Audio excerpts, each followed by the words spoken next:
Hey there, this is Wes Hansen, and I'm going to do a quick walk around video of my 2010 GT-R race car and point out some of the details for you. So, starting at the front of the car here, all of this aero work is custom, mostly done with fiberglass and different materials, but the splitter extends down underneath the engine and takes up the under tray panels under the front half of the car, so it's all one piece that comes out there. Got a lot of custom cooling on this car, so custom intercoolers inside here, you can kind of make those out. We've got oil coolers on both sides, so this side is the transmission and this side is an upgraded engine oil cooler. And then inside here, it's kind of tough to see, but we've got a power steering cooler, and there's actually a secondary oil cooler back behind there as well. Go ahead and open the hood for you. So not too much done in the engine compartment. It's got a tune on it, but you know, still stock turbos, stock motor. Done some weight reduction. So if you're kind of familiar with the GT-R layout, some of the emissions stuff has been removed, air conditioner has been removed. All in all, we've taken probably 100 or 200 pounds off the front of the car with, you know, pulling out anything that's not essential. Got a lightweight anti-gravity battery there. And then coming around to the side, one of my favorite parts of the car are definitely these AP racing brakes. These things are badass. The rotors were swapped out recently. They've probably got about an hour on them, no big deal. You can get a little look at the front diffusers. These things really work, adds a lot of front grip. And then kind of custom, you know, mesh there to allow airflow through the coolers. Also got brake ducts, so there's 2 by 2.5 inch ducts. Got those little protective panels for when you turn the steering wheel too far, it rubs on the ductwork, so just got to keep the ducts safe.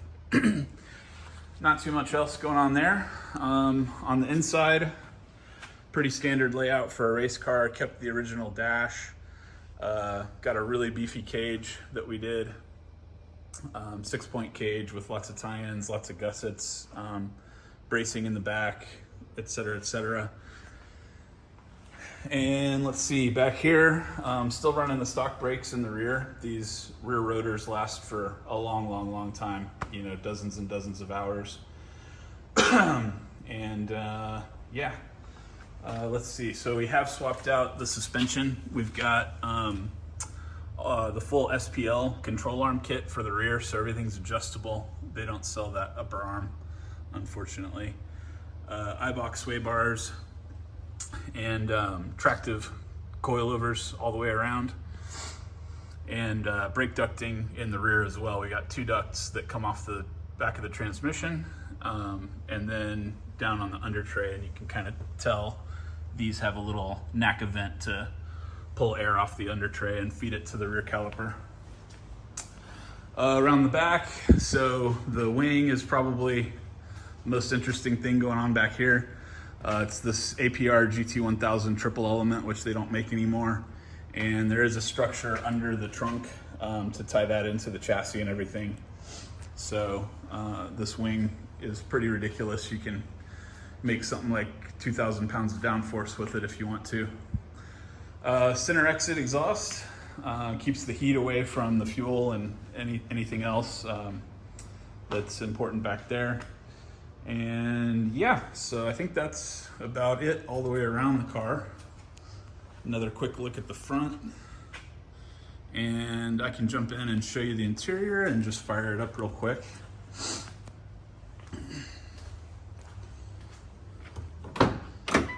So on the interior here, we got this new Sparco steering wheel, extended paddles, kill switch over here. All the original switches and stuff still work.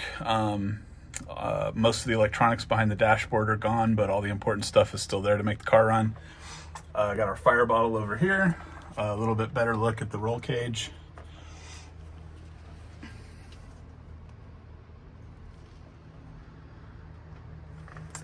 And it is one of the only wheel-to-wheel race cars that has a passenger seat, which is kind of interesting. We love to give rides and stuff.